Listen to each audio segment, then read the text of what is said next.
Bienvenue. Aujourd'hui, on se penche sur un livre assez marquant, Le pouvoir du moment présent d'Eckhart Tolle. Bonjour. Oui, un livre qui a eu un impact énorme. Absolument. L'idée centrale, c'est comment notre propre esprit, notre mental, peut en fait être à l'origine de pas mal de nos difficultés. C'est ça. Et surtout, comment trouver une issue, une forme de paix. Voilà. On va s'appuyer sur des passages clés du livre pour essayer de déchiffrer son message sur l'éveil.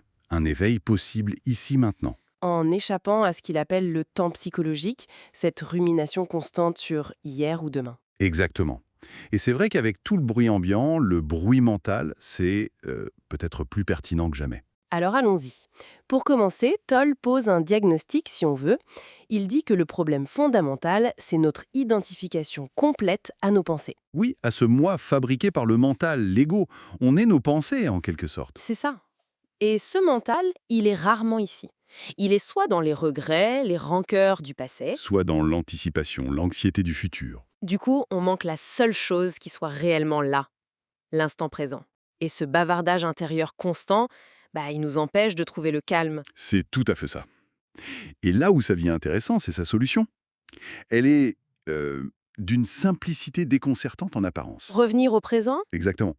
L'instant présent comme porte d'entrée vers notre nature profonde, l'être. Et il insiste, l'être, ça ne se comprend pas avec la tête. Ah, comment alors? Ça se ressent. C'est la différence entre se dire « je suis calme » et ressentir un calme profond, silencieux, qui est juste là. D'accord, je vois. C'est la conscience qui observe, derrière le bruit des pensées. Voilà, c'est une expérience directe. Et selon lui, cette présence consciente dissout la souffrance créée par le mental. Bon, alors, concrètement, si on veut cultiver ça au quotidien, comment on fait? Il donne des pistes, j'imagine? Oui, plusieurs. L'une des plus connues, c'est observer le penseur. C'est-à-dire? Devenir comme un témoin, qui regarde passer les pensées et les émotions, mais sans s'y accrocher, sans les juger, juste reconnaître, tiens, une pensée, D'accord, prendre du recul par rapport à cette voix dans la tête. c'est ça, sans s'identifier à elle. C'est une pratique, hein, ça ne vient pas tout seul. J'imagine bien. Il parle aussi de se connecter au corps subtil. Ça peut paraître un peu abstrait, non? En fait, c'est très concret. C'est simplement porter son attention à l'intérieur du corps, sentir l'énergie qui l'anime. Comment ça? Par exemple, sentir la chaleur dans les mains ou un léger fourmillement dans les pieds quand on y prête attention. C'est sentir la vie dans le corps. Ah oui, d'accord. C'est une façon de s'ancrer direct dans le présent. Tout à fait. Et ça nous sort de la tête. Et puis, il y a le lâcher-prise, l'acceptation. Alors là, c'est un point important. Accepter, ça veut dire subir, ne rien faire face à ce qui ne va pas? Non, justement, et il le précise bien, ce n'est pas de la passivité face aux événements extérieurs. C'est une acceptation intérieure de ce qui est là, maintenant. C'est-à-dire ne pas ajouter de résistance mentale ou émotionnelle. Exactement. Arrêter la guerre intérieure contre le moment présent. Et souvent, c'est depuis cet espace d'acceptation, plus calme, qu'une action juste peut émerger, si besoin. Fini le drame qu'on surajoute. Compris. Mais même avec ces pratiques, Toll parle d'un truc euh, plus tenace qui peut nous ramener en arrière, le corps de souffrance. Oui, concept clé chez lui. C'est comme un champ d'énergie négative en nous, constitué de vieilles douleurs émotionnelles non résolues. Personnelles, mais aussi collectives. Et il fait quoi, ce corps de souffrance? Il n'est pas toujours actif, mais il se réveille de temps en temps.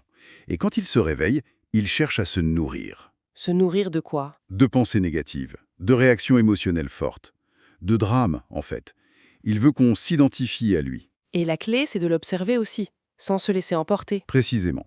Le reconnaître quand il monte, sentir son énergie dans le corps, mais ne pas le laisser dicter nos pensées ou nos actions.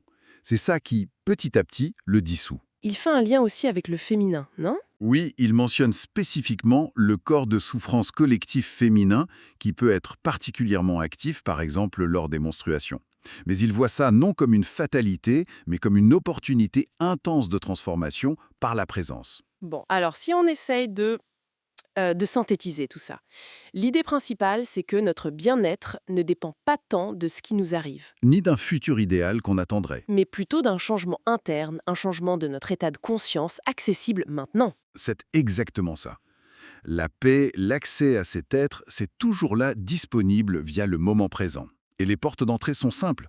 Le corps, Le silence entre les pensées. l'espace autour de nous, et surtout l'acceptation de la forme que prend l'instant, quelle qu'elle soit. Cesser de lutter contre ce qui est. Très clair. Pour finir, peut-être une petite piste de réflexion? Oui. Et si, la prochaine fois qu'une petite contrariété arrive, une frustration, au lieu de partir direct dans nos pensées habituelles, nos réactions, on essayait juste, pendant 2 ou 3 secondes, de sentir consciemment notre respiration. Ou l'énergie dans nos mains, comme on disait. Voilà, juste ça. Quelle différence, même minime, ça pourrait faire sur le moment. Une question intéressante à explorer par soi-même.